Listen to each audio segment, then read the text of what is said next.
तो क्या हाल है मेरे प्यारे बच्चों। आशा और उम्मीद के साथ कह सकते हैं कि आप लोगों ने मेरे विज्ञान का 10 प्रश्न पढ़ा होगा, जो कि मैंने आपको बताया था कि एग्ज़ाम में ये क्वेश्चन पूछेंगे। तो मैं फिर से विज्ञान के 10 और प्रश्न को लेकर मैं आया हूँ, और एक ऐसी तैयारी हम लोग साथ मिलकर करेंगे जिसके बाद एग्ज़ाम के कोई भी क्वेश्चंस आपको भारी नहीं लगेंगे।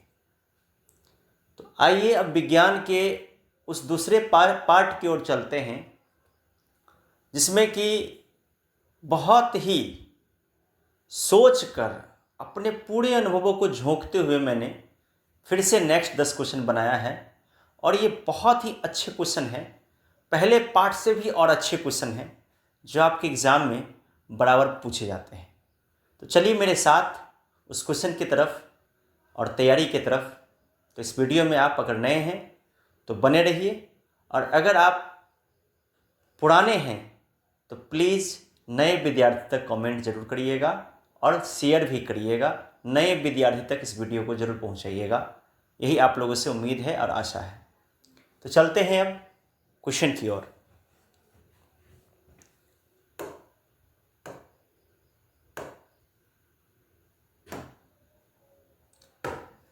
सबसे पहला क्वेश्चन है हम लोग का कि खनिज और अयस्क में क्या अंतर है। तो मेरे बाबू, आप जानते होंगे कि खनिज जो होता है और अयस्क जो होता है, तो खनिज जो प्रकृति में भूमि के अंदर पहले से मौजूद होते हैं, ये खनिज हो गया, ठीक है। इसमें धातु शुद्ध या अशुद्ध रूप में दोनों में हो सकती है। यानी खनिज में जो धातु होते हैं वो शुद्ध रूप में भी हो सकती हैं और अशुद्ध रूप में भी हो सकती हैं। और एक और बात है कि सभी खनिज अयस्क नहीं होते हैं। अयस्क जो होता है खनिज से ही बनाया जाता है, ये अयस्क हो गया और ये हो गया खनिज। जैसे मीका और क्वार्ट्ज दो क्या है तो खनिज के नाम हैं। और अयस्क में क्या होता है कि वह खनिज जिससे धातु को लाभदायक रूप में यानी उपयोगी रूप में, यानी खनिज से क्या बनता है तो अयस्क बनता है, साफ करके बनता है, उसको क्या कहते हैं अयस्क। इसमें धातु की मात्रा अधिक होती है और सभी अयस्क कहीं ना कहीं क्या होते हैं तो खनिज होते हैं, जैसे बॉक्साइट, हेमेटाइट यानी लोहा। तो ये था खनिज और अयस्क में अंतर। फिगर के साथ मैंने आपको बता दिया कि सभी खनिज अयस्क नहीं होते हैं, लेकिन सभी अयस्क खनिज हो सकते हैं, ठीक है। अब चलते हैं सेकंड क्वेश्चन की तरफ। दूसरा क्वेश्चन में देखिए, बहुत शानदार क्वेश्चन है। संतृप्त हाइड्रोकार्बन और असंतृप्त हाइड्रोकार्बन में अंतर। तो मैं आपको बताना चाहता हूं कि केवल एकल सह संयोजक आवन यानी ऐसे हाइड्रोकार्बन, यानी कार्बन जो होते हैं इनके 4 हाथ होते हैं, ये चारों हाथ मिलकर किसी यौगिक को बनाते हैं। तो जब कार्बन के चारों हाथ एक एक हाथ आपस में जुड़े हों तो उसको कहते हैं एकल सहसंयोजक, ठीक है। जब कार्बन के दोहरा या तिहरा, देखिए यहाँ डबल हाथ है और यहाँ पे ट्रिपल है, यानी डबल और ट्रिपल 2 बार, और यहाँ पे देखिए 3 बार। इस कार्बन के टोटल 4 हाथ होते हैं, 2 हाथ यहाँ पे मिलाया हुआ है और 1 हाथ यहाँ पे, 3 हाथ इससे आगे। तो इसका मतलब हो गया कि जहाँ पे कार्बन अपने साथ 1 हाथ मिला ले किसी के साथ, तो मैं आपको बता देता हूँ कलर के हिसाब से, आपको मैं कलर के हिसाब से बता देता हूँ। देखिए यहाँ पे 4 हाथ हैं, सिंगल सिंगल जुड़े हैं, तो यह एकल सहसंयोजक हो गया। और यहाँ देखिए डबल है, यहाँ देखिए 1 2 3 है, तो इसको ट्रिपल कहते हैं। तो इसमें दोहरा या तिहरा होता है। तो संतृप्त हाइड्रोकार्बन में एकल बंद होते हैं और असंतृप्त में क्या होता है दोहरा या तिहरा होता है। इसका सामान्य फार्मूला क्या होता है CnH2n+2। यहाँ पे जो है आप मान को बदलते रहिए, 2 है तो 2 एकाइन 2 2 दूनी 4 ऐसे करके, और H का मान बदलते रहेगा और हाइड्रोकार्बन भी अपना बनते रहेगा। लेकिन इसका जो फार्मूला होता है वो होता है CnH2n-2, ठीक है। इसमें जो भी बनते हैं, इस समूह में जितने भी परमाणु होते हैं उसका नाम होता है मीथेन, एथेन, प्रोपेन, ब्यूटेन ऐसे करके, पेंटेन, हेक्सेन करके। और इसमें जो बनता है इसका नाम होता है एल्कीन, एल्काइन, इसका उदाहरण है एथीन, एथाइन। तो ये दोनों जो है छोटा सा अंतर है इनके बीच, बखूबी आप समझ गए होंगे। और अभी हम लोग को एग्ज़ाम की तैयारी के लिए इसी तरह से पढ़ना है और आगे बढ़ना है, ठीक है। तो चलते हैं अब आगे की ओर। इसमें समझ गए होंगे आप लोग कि ये बॉन्ड होता है इनके बीच। तो ये हो गया सिंगल बॉन्ड, और ये हो गया डबल बॉन्ड, और ये हो गया ट्रिपल बॉन्ड। तो ये समझ में आ गया होगा आप लोग को।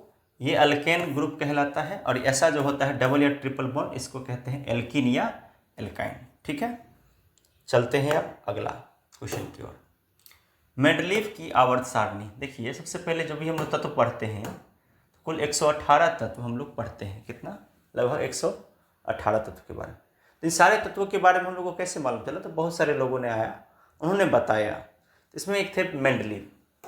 तो इन्होंने आवर्त सारणी में बताया तत्वों को, जो जैसे इसमें देखते हैं आप, 1 2, जैसे hydrogen, helium, lithium, beryllium, boron, carbon, nitrogen, oxygen, 1 2 3 4 5 6 ऐसे करके लगाया गया है एक लाइन से। और इधर जो मेंडलीव का था, उन्होंने परमाणु द्रव्यमान के अनुसार लगाया था। लेकिन आधुनिक आवर्त सारणी जो थी वो देखिए 1 2, देखिए 1 2 3 4 5 6 7 8 9 10, उन्होंने क्या किया था? तो परमाणु क्रमांक के हिसाब से। तो आवर्त सारणी और आधुनिक आवर्त में यही फर्क है, पहला फर्क। इसमें जो थे 8 समूह थे, इसका फिगर मैं नहीं दे पाया हूँ। इसमें 8 समूह थे, लेकिन इसमें जो है टोटल कितने हैं? 18। टोटल कितने होते हैं इसमें? 18। 1 2 3 4 5 6 7 8 9 10 11 12 13 14 15 16 17 18। कुछ तत्वों की स्थिति मेंडलीव के आवर्त सारणी में गलत थी, लेकिन वही इसमें पीरियोडिक टेबल में जो था, आधुनिक पीरियोडिक टेबल, इसमें सभी तत्वों की स्थिति सही थी। और इसमें नोबेल गैस को जो है पहले से शामिल किया गया था, और मेंडलीव ने अपने आवर्त सारणी में नोबेल गैस को बाद में ऐड किया था, यानी बाद में जुड़ा था। तो इस तरह से हम लोग को अंतर पूछेगा। आपको चित्र नहीं बनाना है, आपको अंतर लिखना है। किसमें तत्वों के परमाणु द्रव्यमान के अनुसार रखा गया, क्रमांक के अनुसार रखा गया। इसमें 8 समूह, इसमें 18। सभी तत्व की स्थिति गलत थी, इसमें सभी की स्थिति सही थी। इसमें नोबेल गैस बाद में जोड़ा गया, इसमें पहले से था। ये आपको अंतर लिखना है। चलते हैं अगले क्वेश्चन की ओर। समजाति श्रेणी और समावयवता क्या होता है? ये भी बहुत अच्छा क्वेश्चन है। देखिए, समजात श्रेणी का मतलब होता है जिसके समान रासायनिक गुण होते हैं। जैसे methane, ethane, propane, butane, hexane, pentane का जो होता है रासायनिक गुण क्या होता है? समान होता है। मीथेन, एथेन, CH2 CH4 आप जानते होंगे। इसमें क्या होता है कि बस 2 का अंतर होता है। जैसे देखिए CH4 है, तो इसके ठीक अगला वाला में कितना का अंतर होगा? सिर्फ 2 का अंतर होता है। यानी एक कार्बन 1 बढ़ जाते हैं और H2 बढ़ जाते हैं, और ये एक ही प्रकार की यौगिकों से बनती है। ठीक है, यहाँ पे मान लीजिए अगर C2H4 है तो यहाँ पे C3H6 हो जाएगा, C4H8 मान लीजिए आप, इसमें लिख रहा हूँ आपको। तो इस तरह से इसमें होता है। ठीक है, 1 2 3 4, 1 2 3 1 2 1 2 1 2 3, यानी H H H H H H H H H H। देखिए 1 2 3 4 H है, तो 1 2 3 4 5 6 7 8 9 10, यानी C4 तो H10 है। ठीक है, C3 तो इसमें से 2 घटा दीजिए, H8 होगा। ठीक है, C2 अगर होगा तो इसमें से 2 घटा दीजिए, कितना हो जाएगा? तो इसके बीच अंतर कितना होता है? CH2 का होता है। याद रखिएगा, कितना का होता है? CH2 का अंतर होता है। एक ही प्रकार की यौगिकों की इसमें श्रेणी होती है, यानी methane, ethane, propane, butane, hence, ये जो होते हैं ये एक ही प्रकार के यौगिक होते हैं। और समावयवता में क्या होता है कि अनुसूत्र तो समान होते हैं, लेकिन उनकी संरचना जो है अलग अलग तरह से होती है, और इनके रासायनिक और भौतिक गुण बिल्कुल अलग होते हैं। एक ही सूत्र से कई यौगिक बने होते हैं, और इसका उदाहरण हो गया जैसे एथेनॉल और डाइमिथाइल ईथर। आपके बुक्स में इसका फोटो भी दिया गया होगा, बताया भी गया होगा। अभी हम लोग को शॉर्ट में पढ़ना है एग्ज़ाम के तैयारी के लिए, तो जो भी हमसे हो पा रहा है मैं आपको अभी पढ़ा रहा हूँ। आप विद्यार्थी लोगों में प्रॉब्लम क्या है कि ज़्यादा डीपली किसी चीज़ को पढ़ना नहीं चाहते हैं एग्ज़ाम के टाइम में, क्योंकि हम लोग को अब अभी ये तैयारी करना है कि एग्ज़ाम कैसे मेरा अच्छा से जाए। तो आप इतना जानकारी याद रखना कि इसके रासायनिक गुण समान होते हैं, इसमें CH2 का अंतर होता है, ये एक ही प्रकार की यौगिक श्रेणी से बनते हैं। और इसका मीथेन, इथेन, इसमें अनुसूत्र समान होता है लेकिन संरचना अलग, रासायनिक और भौतिक गुण अलग। एक ही सूत्र से कई यौगिक इसमें भी बन सकते हैं, और ये एक ही प्रकार के यौगिक होते हैं। इसमें एक सूत्र दिया रहता है, उससे कई सारे यौगिक बन जाते हैं। ठीक है, तो ये चलते हैं हम नेक्स्ट क्वेश्चन की ओर। आयनिक यौगिक और सहसंयोजक यौगिक में क्या फ़र्क है? देखिए, ये भी बहुत इंपॉर्टेंट क्वेश्चन है।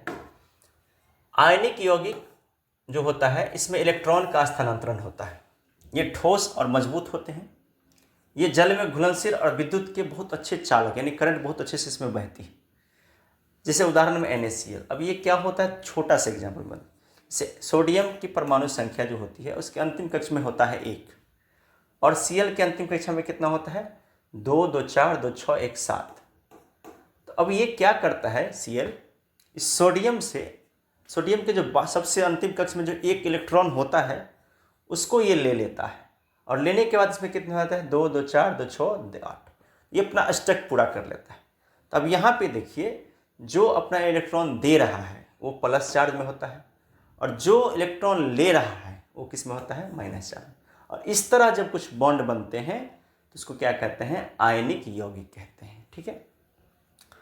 इलेक्ट्रॉन इसमें क्या होता है, कोवेलेंट बॉन्ड में क्या होता है कि इसमें इलेक्ट्रॉन का साझाकरण होता है। इसमें तो देखिए ये लेके ये इसको दे दिया, ये ले लिया, लेकिन इसमें क्या है कि एक एक चीज़ है, समझे, 10 रुपया है, उसी 10 में एक एक कटोरा लेके और दोनों आदमी गोलगप्पा खा रहा है, समझे। तो एक तरह से देखिए कि A और B दोनों है। अब इसमें देखिए 2, 2, 4, 2, 6, 1, 7। इसमें देखिए 2, 2, 4, 2, 6 और 2, 1, 7। इस दोनों के बीच में, दोनों के अंतिम कक्षा में 7 इलेक्ट्रॉन। तो ये लोग क्या किया, आपस में दोनों मिल गया, अब मिल के अपना अष्टक तैयार कर लिया। इस तरह के बॉन्ड को क्या कहते हैं, कोवेलेंट मॉलिक्यूल, यानी सहसंयोजक यौगिक कहते हैं। इसमें अधिकतर गैस या द्रव होता है, ये जल में घुलते नहीं हैं और विद्युत का भी कुचालक होते हैं, जैसे CH4 और H2O, यानी मीथेन और जल। ये क्या हो गया, तो सहसंयोजक यौगिक हो गया।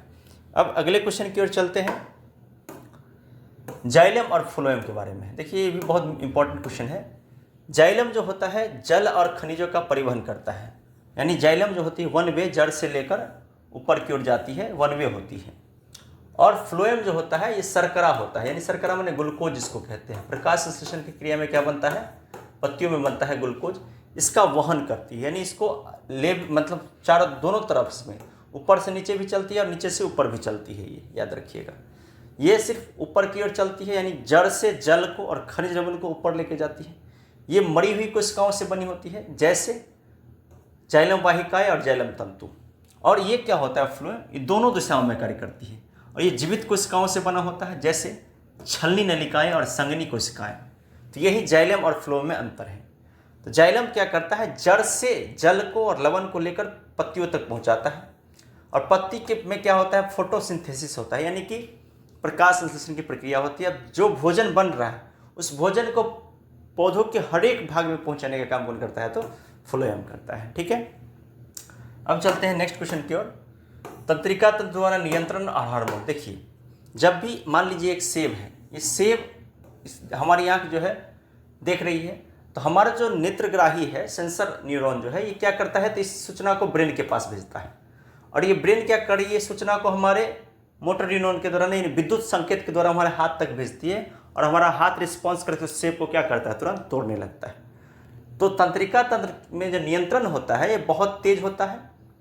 इसमें जो भी संदेश जाता है वो विद्युत संकेत के माध्यम से जाता है, और ये तुरंत काम करता है, लेकिन अल्पकालिक होता है, थोड़े समय के लिए रिएक्ट होता है। और इसके अंग जो होते हैं मस्तिष्क और रीढ़ होते हैं, यानी रीढ़ और मस्तिष्क के माध्यम से ये सूचना हम तक पहुंचती है। अब है हार्मोन तंत्र। ये क्या होता है, ये थोड़ा धीमा होता है, और हमारे शरीर के अंदर बहुत सारे ग्रंथि है, उससे कुछ हार्मोन्स निकलता है। तो ये संदेश रासायनिक रूप में नहीं होता है, बल्कि विद्युत संकेत के रूप में नहीं, बल्कि हार्मोन के द्वारा होता है। इसका प्रभाव धीरे धीरे होता है, लेकिन लंबे समय तक हार्मोन निकलता है हमारे बॉडी में, जिससे हमारा शरीर का तालमेल बना रहता है। और इसके एक अंग का नाम है अंतःस्रावी ग्रंथि। तो इसके अंग का नाम है मस्तिष्क, रीढ़। तो याद रखिएगा, तंत्रिका तंत्र में नियंत्रण किसके द्वारा होता है, तो मस्तिष्क के द्वारा, रीढ़ के द्वारा और न्यूरॉन के द्वारा। और हार्मोन में क्या होता है, एक अंतःस्रावी ग्रंथि होती है। दोनों में थोड़ा फर्क है। बाकी चलते हैं अब अगले क्वेश्चन की ओर, प्रतिवर्ती क्रिया और ऐच्छिक क्रिया। मैंने भी बताया आपको कि जब भी हम हॉट टी को टच करता है, हमारा उंगली टच करते ही एक सेंसरी जाता है रीढ़ की हड्डी के माध्यम से हमारे ब्रेन तक, और वहाँ से एक ऐसा रिएक्शन आता है हमारे मांसपेशियों में, जिसके कारण जो टचेबल एरिया है उसको हम तुरंत छोड़ के ऊपर की ओर हाथ उठा लेते हैं। तो इस प्रकार जो होती है इसको कहते हैं प्रतिवर्ती क्रिया। जैसे अचानक कुछ कर लेना बिना सोचे, इसकी नियंत्रण रीढ़ से होती है, बहुत तेज होती है, जैसे गर्म चीज़ से हाथ हटाना, इसको कहते हैं प्रतिवर्ती क्रिया। और ऐच्छिक क्रिया क्या होती है? सोच समझ कर होती है। इसका नियंत्रण मस्तिष्क द्वारा होती है। ये थोड़ी सी धीमी होती है, जैसे चलना, लिखना, कुछ पढ़ना, ऐसा। इसको कहते हैं प्रतिवर्ती क्रिया और ऐच्छिक क्रिया में अंतर। अब अगला क्वेश्चन है निकट दृष्टि दोष और दूरदृष्टि दोष। देखिए, मैं आपको बताना चाहता हूँ कि निकट दृष्टि दोष में पास की वस्तु तो स्पष्ट दिखाई देती है, लेकिन दूर की वस्तु जो है वो धुंधली दिखाई देती है, ठीक है। और इसमें क्या होता है, ये जो नेत्र गोलक है ये लंबा हो जाता है, ठीक है, और इसमें अवतल लेंस लगाने से ये ठीक हो सकता है। तो ये फोकल पॉइंट यहाँ पे बन रहा है, ये फोकल पॉइंट रेटिना के आसपास बनना चाहिए। ये देखिए यहाँ बन रहा है, क्यों? क्योंकि ये क्या हो गया, तो थोड़ा सा लंबा हो गया। लंबा होने से क्या हुआ, हमारा जो फोकल पॉइंट है ये कहीं ना कहीं इधर आगे की ओर आ रहा है। इसी को कहते हैं निकट दृष्टि दोष। अब इसमें हम अवतल लेंस लगाएंगे तो ये फोकल पॉइंट यहाँ से यहाँ तक पहुँच जाएगा, जिससे कि हम स्पष्ट रूप से देख सकते हैं। और दूर दृष्टि दोष में क्या होता है कि इसका नेत्र गोलक छोटा हो जाता है, यानी ये जो ऐसे लंबा हो रहा है ना, ये क्या हो रहा है, छोटा हो रहा है। ये नेत्र गोलक क्या होता है, छोटा, जिसको आई बॉल बोलते हैं। इसमें 3 अंग होते हैं, रेटिना होते हैं, समझे, स्क्लेरा होता है, कॉर्निया होता है। 3 भाग को मिला के बनता है नेत्र गोलक। तो तीनों भाग नेत्र गोलक जो आगे में जो गोला गोला रहता है हम लोग की आंख में, उसी को कहते हैं। इसमें क्या होता है, नेत्र गोलक छोटा हो जाता है। अब देखिए फोकल पॉइंट जहाँ रेटिना में होना चाहिए कहाँ जा रहा है, ये आगे की ओर जा रहा है। इससे क्या हो रहा है कि दूर की वस्तु तो स्पष्ट दिखाई दे रही है, मगर पास की धुंधली दिखाई देती है। इसको किससे ठीक किया जा सकता है, उत्तल लेंस से। तो ये हो गया निकट दृष्टि दोष और ये हो गया दूर दृष्टि दोष में अंतर, ठीक है। आप लोग को अगर अच्छा लग रहा हो तो प्लीज़ प्लीज़ प्लीज़ हमारे वीडियो को नए विद्यार्थियों तक भेजिए। मैं आया हूँ यूट्यूब पर आप लोगों को कुछ अच्छा करवाने, एकदम बेहतरीन तैयारी करवाने और आपका रिजल्ट बेस्ट करने के लिए मैं आया हूँ, ठीक है। और वो भी free of cost, no charges. तो भाई फ्री का चीज़ है, लूट लीजिए आराम से। देखते हैं अब अगला क्वेश्चन, नवीकरणीय ऊर्जा स्रोत और अनवीकरणीय ऊर्जा स्रोत में क्या अंतर है। ये भी बार बार पूछा जाता है। नवीकरणीय का उपयोग जो होता है बार बार कर सकते हैं हम लोग, ठीक है। नवीकरणीय का उपयोग जो है हम लोग क्या कर सकते हैं, तो बार बार कर सकते हैं। ये प्रकृति में फिर से उत्पन्न हो सकते हैं और ये पर्यावरण के लिए बहुत अच्छा है। जैसे देखते हैं ये पवन चक्की, पवन वायु, और ये हो गया सोलर प्लेट। ये जो ऊर्जा है ये पर्यावरण को कहीं से भी नुकसान नहीं पहुंचाता है, इसका बार बार उपयोग हम कर सकते हैं। वहीं अनवीकरणीय क्या है कि एक बार प्रयोग के बाद ये समाप्त हो जाता है और बनने में लाखों वर्ष लग जाते हैं। मतलब एक बार समाप्त तो फिर बनने में लाखों वर्ष लग जाता है। और ये क्या करता है, तो पर्यावरण प्रदूषण भी फैलाता है, जैसे कोयला और पेट्रोल। तो इस तरह से हमने 10 क्वेश्चंस को कर लिया कंप्लीट। और ये 10 क्वेश्चन उसी तरह भी आए हैं जैसे कि पिछले वाले वीडियो में मैंने बताया था। 100% श्योरिटी के साथ मैं पढ़ाता हूँ और गारंटी भी देता हूँ कि आपका जब एग्जाम होगा आप टेस्ट पेपर दे के देख लेना, आपको पूरा एकदम हूबहू बहुत सारे क्वेश्चन आपको मैचिंग हो जाएंगे, ठीक है। तो इस तरह से हम लोग अभी अंतर वाले सवाल पढ़ रहे हैं और आप लोग सपोर्ट करिए, शेयर करिए।